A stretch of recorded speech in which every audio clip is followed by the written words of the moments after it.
Hello everyone, welcome back to our lecture series of complex analysis. We were discussing series of complex numbers.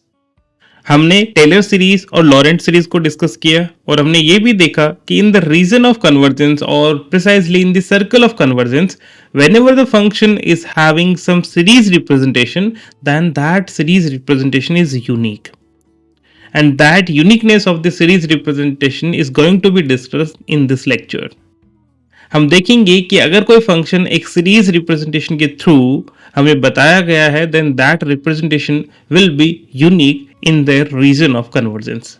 We will first show the uniqueness of Taylor series and then we'll come to the uniqueness of Lorentz series. So let us start this lecture by writing a theorem that deal with the uniqueness of Taylor series. So we are having theorem 1 and this will give us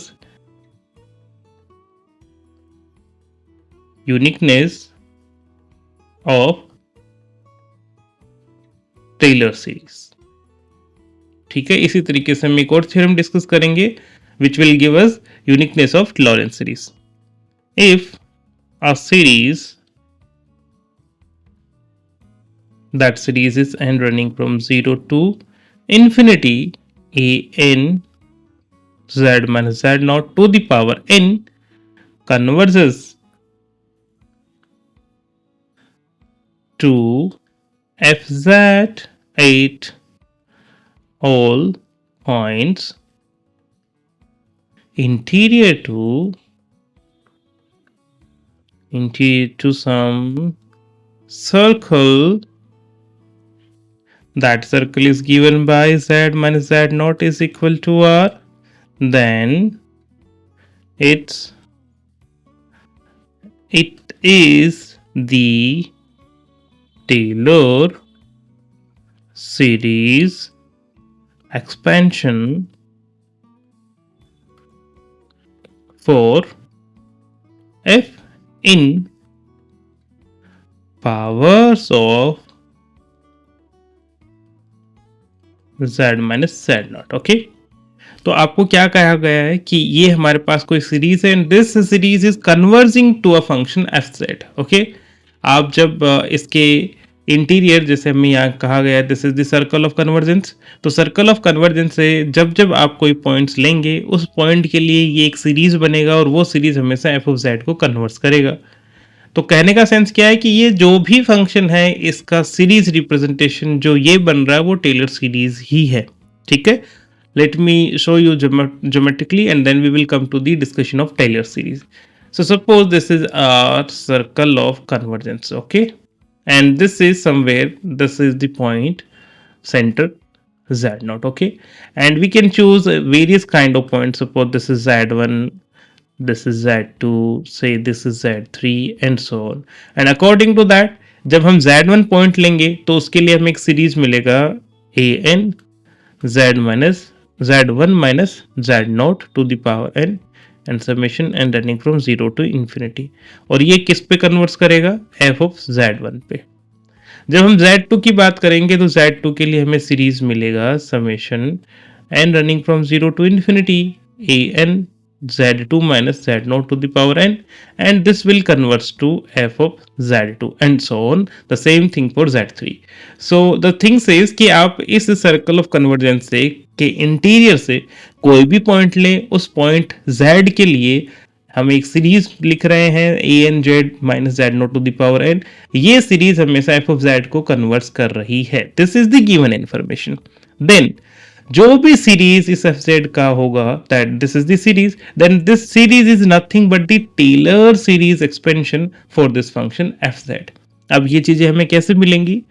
क्योंकि Taylor series की बात तो हम तभी करते हैं जब function analytic हो, और क्योंकि ये हमारा सर्कल ऑफ कन्वर्जेंस है तो इसके हर एक पॉइंट पर हमारी सीरीज कन्वर्जेंट होगी. हमने प्रीवियस लेक्चर में देखा था कि सर्कल ऑफ कन्वर्जेंस के हर एक इंटीरियर पॉइंट पर सीरीज हमेशा एक एनालिटिक फंक्शन को रिप्रेजेंट करती है. इसका मतलब ये जो भी फंक्शन एफ जेड बन रहा है that is an analytic function, and the moment we are having an analytic function we can think about Taylor series. Okay, so let me conclude everything. हमारे पास एक फंक्शन, एक सीरीज गिवन है जो कि फंक्शन एफ जेड पे converse हो रही है for every point interior to this circle of convergence. Then result says कि इस फंक्शन को रिप्रेजेंट करने वाली ये जो सीरीज है वो इस फंक्शन की टेलर सीरीज ही है। ओके अब हमें पता है कि टेलर सीरीज, कोई भी सीरीज टेलर सीरीज को कब रिप्रेजेंट करेगी, इसकी दो कंडीशंस हैं। पहली कंडीशन है कि उसका sum must be from n equals to 0 to infinity. जैसे लॉरेंट सीरीज में हमने देखा था n was running from minus infinity to plus infinity, right. और टेलर सीरीज में n is running from 0 to infinity. तो पहली कंडीशन है कि हमारा इंडेक्स जो है वो 0 से लेके इन्फिनिटी तक होना चाहिए। दूसरी बात आती है इन कोफिशिएंट्स की। अगर ये एक टेलर सीरीज है तो इसके कोफिशिएंट को हम कैसे दे पाएंगे? an is equals to nth order derivative at the center which is z naught over n factorial। ऐसे अगर हम an को दे पाएंगे तो ये सीरीज टेलर सीरीज बन जाएगी। तो बेसिकली इस सीरीज को, इस फंक्शन की टेलर सीरीज शो करने के लिए we need to show that these coefficients an are equal to f the nth order derivative at z naught over n factorial for n equals to 0, 1, 2 and so on, that we wanted to show. Okay, so the proof is quite simple and just the use of term by term integration that we discussed in the previous lecture। हम use करेंगे term by term integration को और उस result को use करते ही we are able to see that this an is nothing but this particular fraction। okay, so let us start the proof। और जैसा हमने डिस्कस किया ही है कि प्रूफ के अंदर हमें ऐसा सा कुछ लेके आना है that an is equal to this one। तो let us start कि हम किस तरीके से इसको प्रोसीड करेंगे। Okay, so late mod of z minus z naught is equal to r be the circle of convergence for the series summation n running from 0 to infinity an z minus z naught to the power n converges to fz for converges to fz for each z interior to z minus z naught is equal to r। इस circle के interior के लिए ये जो series है वो इस fz को कन्वर्स कर रही है। That is we can write this fz is nothing but this series and running from 0 to infinity an z minus z naught to the power n, where this z is coming from z minus z naught is less than r। ये हमारे इस circle की interior से belong कर गया। That is this is the open disk. Okay, ये हमारे पास, let me call this is number 1। okay, now to show that this series is the Taylor series for fz, we need to prove that this an जो coefficient है that is nothing but the nth order derivative at z naught of this function f over n factorial for n equals to 0, 1, 2 and so on। ठीक है, this is what we wanted to show। okay, now for this let us assume, क्योंकि हमें तो uniqueness बताना है, तो हम कहेंगे कि जब भी हम फंक्शन को इस सीरीज में रिप्रेजेंट करते हैं तो वो सीरीज टेलर सीरीज ही होगी। इसका मतलब Taylor series representation is always unique. आप उसको अलग अलग वे में रिप्रेजेंट कर सकते हैं। हो सकता है किसी रिप्रेजेंटेशन में z minus one square given है और वहीं किसी सीरीज में z माइनस स्क्वायर के एक्सपेंशन को लिख दिया, that is z square plus one minus two Z, ऐसा करके लिख दिया हो। ओके, बट अल्टीमेटली वो सीरीज सेम ही सीरीज होगी। So to show that an is equal to this one, let us assume and another indexing, that is we are writing f of z is equal to m running from 0 to infinity am z minus z naught to the power m, where of course this z is coming from the interior to the circle. Okay, अब ये different indexing लेने का क्या मतलब है? आप हमेशा से यूनिकनेस प्रूफ करते हैं। जब आपने रियल एनालिसिस पढ़ा तब आपने यूनिकनेस ऑफ लिमिट प्रूफ किया। आपने जब ग्रुप थ्योरी पढ़ा तो uniqueness of identity element, uniqueness of inverse element, ये सब प्रूफ किया। यूनिकनेस प्रूफ करने के लिए ही हम हमेशा दो कंसेप्ट को एज्यूम करते हैं। जैसे अगर आपको लिमिट यूनिक प्रूफ करनी है तो आप सोचते हैं कि L1 और L2 दो लिमिट्स हैं। अगर आपको आइडेंटिटी यूनिक प्रूफ करना है किसी ग्रुप के अंदर, आइडेंटिटी अगर यूनिक प्रूफ करना है तो आप सोचते हैं कि E1 और E2 दो आइडेंटिटी एलिमेंट है। इसी तरीके से इनवर्स अगर यूनिक प्रूफ करना है तो आप सोचते हैं कि किसी ए के लिए दो इनवर्स है, सपोज B1 और B2, तब हम शो करते हैं कि ये दोनों सेम ही है। ऐसा हमारा एक जनरल प्रोसीजर रहता है whenever we are dealing with the uniqueness. यहाँ पर भी हमें इस सीरीज का यूनिकनेस दिखाना है, so we are assuming a different representation for this function. We are just taking a different indexing. In place of n we are using m only. Okay, now see, we are just applying the concept of term by term integration. So let C be any closed, or let me write simple closed contour. Okay, any simple closed contour inside z minus z naught is less than r. ठीक है, इसके अंदर कोई हमारा ये close contour है and let this gz, let gz is a continuous function on C. Then let me call this as number 2. Then from term by term,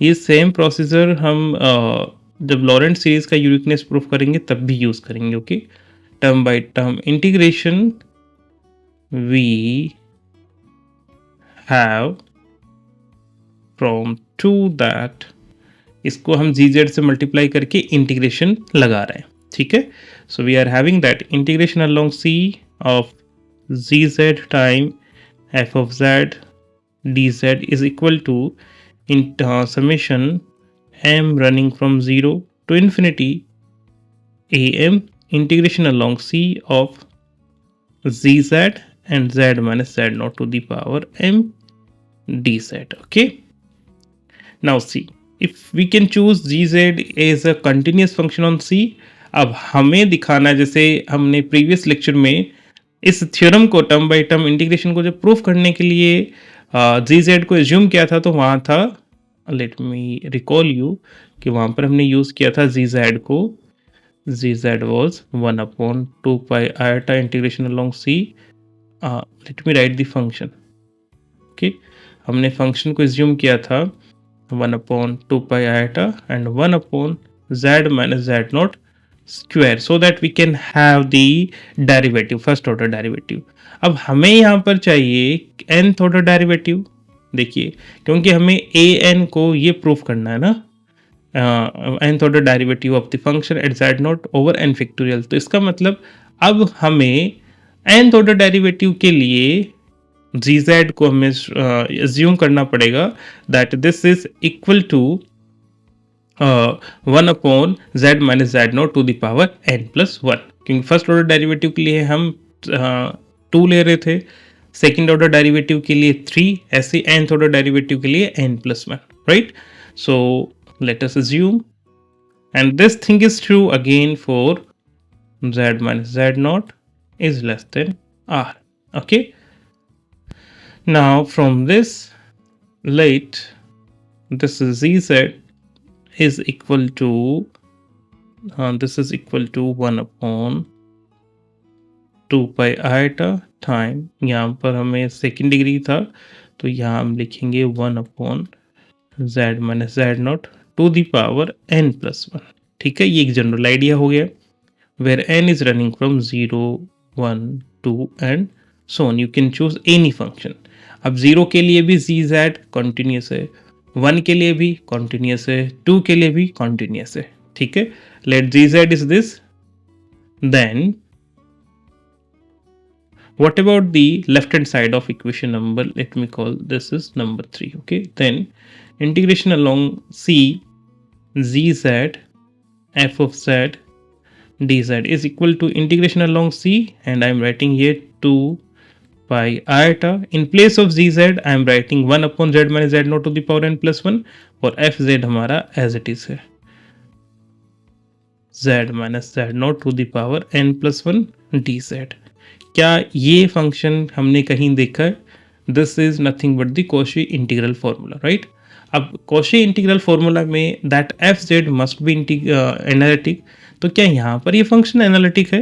the answer is yes, because this function is given by this series, and in the circle of convergence of this series this function f z will be an analytic function, जो हमने previous lecture में proof किया ही है, right. और ये जो expression है, let me tell you, this is nothing but the nth order derivative of the function at z naught over n factorial. This is from Cauchy integral formula, right? So this is what we are having, and let me call this is number 4. And then first thing is that, and the another thing जहाँ पर हमने summation m, okay, let us discuss first the integration only. So on the right hand side we are having the integration along c of gz and z minus z naught to the power m dz. okay, अगर हम gz की जगह ये function put करेंगे तो हमें मिलेगा 1 upon 2 pi iota integration along C. अभी हम m को भी नीचे लिख रहे हैं डिनोमिनेटर में, तो हमें क्या मिलेगा 1 upon z minus z not to the power n था, और m को जब हम डिनोमिनेटर में लिखेंगे तो ये माइनस m हो जाएगा, तो n प्लस 1 तो था ही, and then we can have minus m. ये माइनस m किस लिए? या z minus z not to the power m है, इसे जब हम डिनोमिनेटर में लिखेंगे तो माइनस m होगा. Now look at this function. हमने एक थ्योरम प्रूफ किया था, that was this result. Okay, this is integration along c 1 upon z minus z naught to the power n. ये क्या था? that is equal to 2 pi iota when n is equal to 1 and 0 when n is not equal to 1. ये हमने एक statement proof किया था. मतलब यहाँ जो भी डिनोमिनेटर में अगर उसकी पावर 1 है तब हमें इसकी वैल्यू 2 pi iota मिलेगी. अगर इसकी पावर 1 के अलावा कुछ भी है तब ये इंटीग्रेशन हमेशा 0 मिलेगा, क्योंकि उस केस में ये एक एनालिटिक फंक्शन बन जाएगा. ओके, अब देखिए ये जो डिनोमिनेटर है इसमें पावर है n माइनस m प्लस 1. अब ये टोटल पावर 1 कब होगा? जब n और m दोनों इक्वल हो जाएंगे, और उस केस में n minus m will be 0. Okay, so this particular integral will give us the value 2 pi iota when n is equals to m and 0 when n and m are not equal to both are not equal to. okay, अब जब ये 2 pi iota value आएगी, then due to this 2 pi iota value the resultant value will be 1. so I can write this will be equals to 1 when n is equal to m, right, and 0 when n is not equal to m. I am using this kind of result here. okay, इसका मतलब जब हम ये दूसरा indexing m use कर रहे हैं ना, तो इसमें जब n और m दोनों इक्वल होंगे तब ही हमें इस वाले इंटीग्रल की वैल्यू 1 मिलेगी। ओके, और जब n और m इक्वल नहीं होंगे तब इस इंटीग्रल की वैल्यू 0 मिल जाएगी। और जब ऐसा होगा तब हम क्या लिखेंगे, look at this will implies that summation m running from 0 to infinity am integration along c z z minus z naught to the power m dz, ऐसा था हमारे पास। तो अभी हम कह रहे हैं कि जब m n के इक्वल होगा तब इस इंटीग्रल की वैल्यू 1 होगी और बाकी हर एक इंडेक्स के लिए वैल्यू हमेशा 0 होगी। तो इस समेशन की वैल्यू क्या हो जाएगी कि जब n इक्वल टू m होगा मतलब एक ही कॉफिशिएंट हमें नॉन जीरो मिलेगा, और वो कब मिलेगा, जब m की वैल्यू n के इक्वल होगी, right. So we are saying this value is nothing but an, क्योंकि an माइनस वन जब मतलब m n के इक्वल नहीं है तब भी ये इंटीग्रल 0 होगा और उस वजह से पूरा कॉफिशिएंट ही 0 बन जाएगा। और जब n से बड़ी वैल्यू होगी तब भी ये m n के इक्वल नहीं होगा और उस केस में वापस से इसकी सारी वैल्यू 0 मिलेंगी, तो हमें केवल यही एक वैल्यू मिलने वाली है। ठीक है, so you can see thus from 3, 4 and 5 we have that the left hand side is nth order derivative at z naught over n factorial and the right hand side is an. What is an? An was the coefficient in this series 1. Okay, this one, and this will show that, and consequently series 1 is the Taylor series for fz, ठीक है,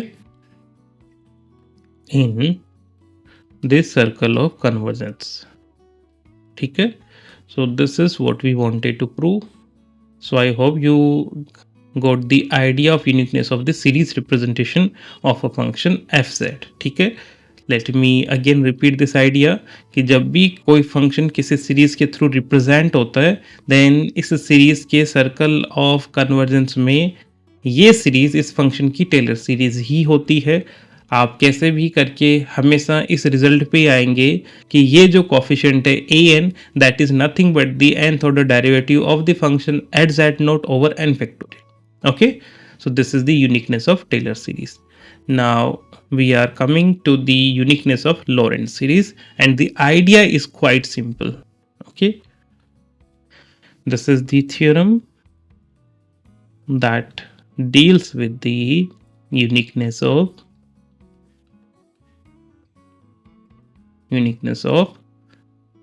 Lorentz series, ठीक है। जैसा हमने first theorem में procedure follow किया है same वैसे ही हम यहाँ पर भी फॉलो करने वाले हैं। If a series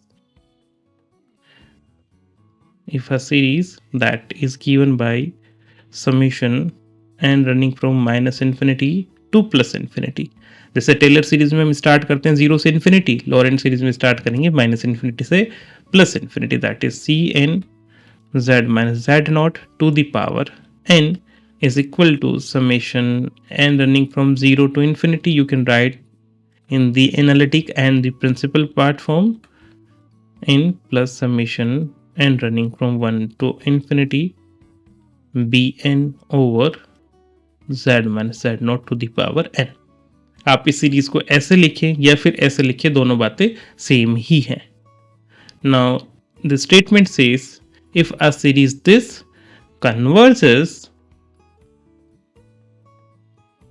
converges to fz at all points, Laurent series में हम एनुलर डोमेन लेते हैं, ठीक है, all points in some annular domain about z naught, then It is the Laurent series expansion for f in powers of z minus z naught for that domain. Okay, so this is the statement of the theorem. ये हमें क्या कहना चाह रहा है, same वही बात है जो हमने अभी प्रीवियस थ्योरम में करी थी. Suppose this is our circle of convergence, और क्योंकि हमें एनुलर डोमेन लेना है, so I am taking another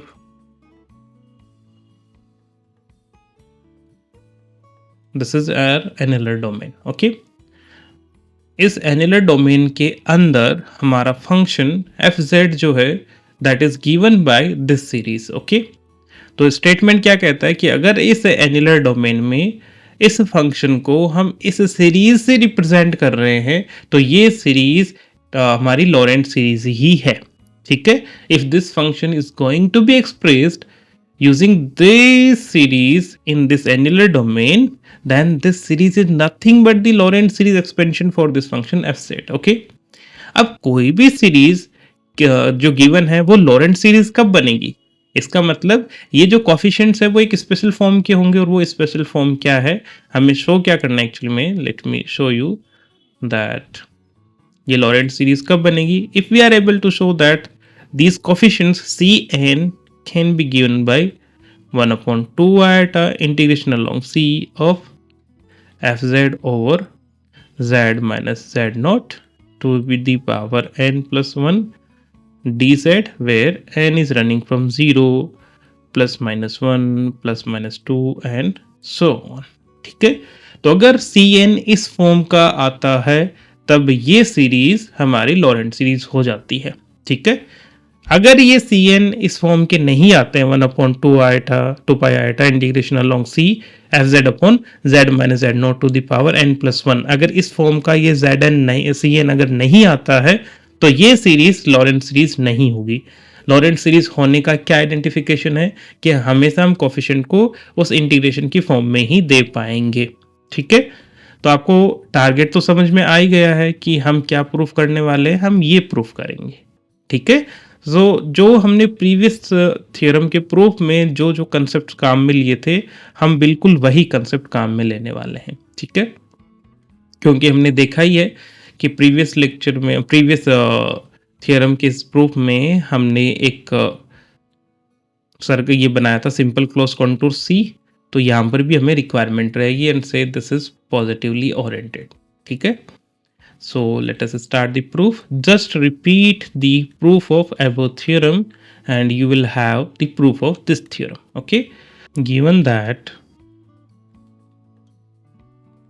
fz is equal to summation n running from minus infinity to plus infinity Cn z minus z naught to the power n in an annular domain in an annular domain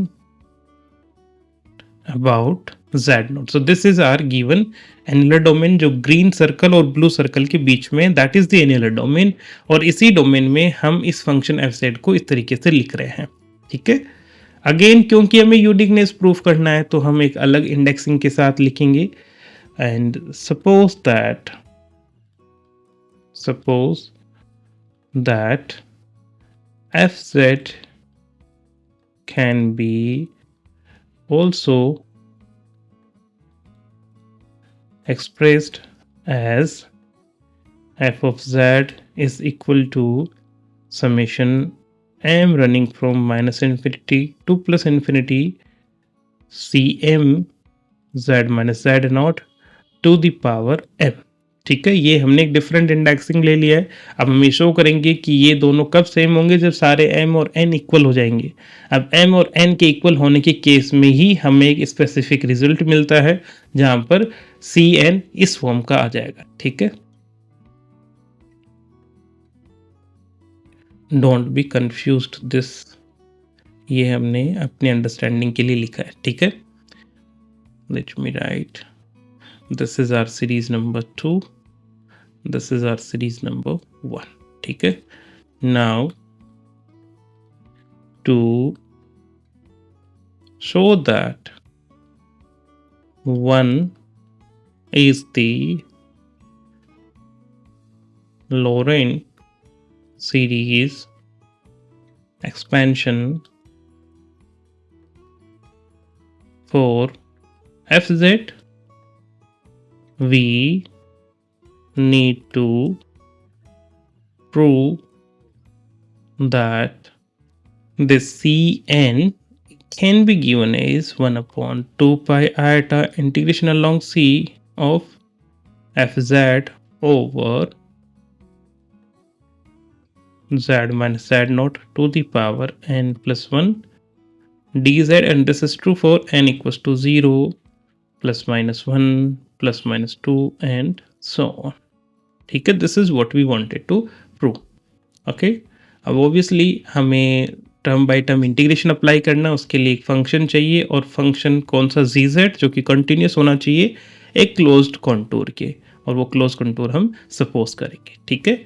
so let C be a simple closed contour in the annular, जैसा कि अभी हमने बनाया था ऊपर, annular domain, and z be continuous function on C, ठीक है। C की हर एक वैल्यू के लिए we are supposing that this is z is continuous, okay। then using term by term integration into, we have that, ये हमारा equation number 2 है। यहाँ पर हम term by term integration apply करने वाले हैं। So this will be equals to integration along C z f of z dz is equals to summation m running from minus infinity to plus infinity, जो ऊपर proof है और यहाँ हम theorem 2 के लिए प्रूफ लिख रहे हैं, उसमें और इसमें केवल यहाँ इंडेक्सिंग का फर्क है। और ये आपको श्योर होना है कि जो भी रिजल्ट थ्योरम 1 के प्रूफ में ट्रू थे वो m equals to minus infinity के केस में भी ट्रू होंगे। जैसे आप ऐसा ना सोचें कि जब इंडेक्सिंग 0 से स्टार्ट होगा तब ही जो थ्योरम 1 के प्रूफ में हमने कंसेप्ट काम में लिए वो ट्रू है। They are also true when m is running from minus infinity, okay. This is am integration along C of zz z minus z naught to the power m dz, okay। let me call this is number 3। अब हम दोनों integration को फिर से वैसे ही लिखेंगे। now let zz is equals to, in place of only positive we are writing now negative terms as well, 1 upon 2 pi iota integration along C of 1 upon z minus z naught to the power n plus 1, okay, where n is equal to 0, plus minus 1, plus minus 2 and so on. तो आप देख पा रहे हैं previous proof में यहाँ पर केवल 0 1 2 था, यहाँ पर हमने 0 प्लस माइनस 1 प्लस माइनस 2 ही लिखा है। अब आप कहेंगे कि जैसे यहाँ पर सपोज -3 है, जब n की वैल्यू -3 होगी तो उस केस में z minus z not to the power -2 बनेगा, और उस केस में z minus z not to the power 2 हो जाएगा, और वो एक एनालिटिक फंक्शन है। उस केस में इंटीग्रेशन 0 हो जाएगा और gz 0 मिलेगा। Of course gz will be 0 for the negative ones, इसलिए हम कह रहे हैं कि ये वैलिड है। और उस नेगेटिव के केस में 0 होना ही हमें इस लॉरेंट सीरीज का यूनिकनेस प्रोवाइड करेगा, ठीक है। Let me proceed further. Let gz is this, then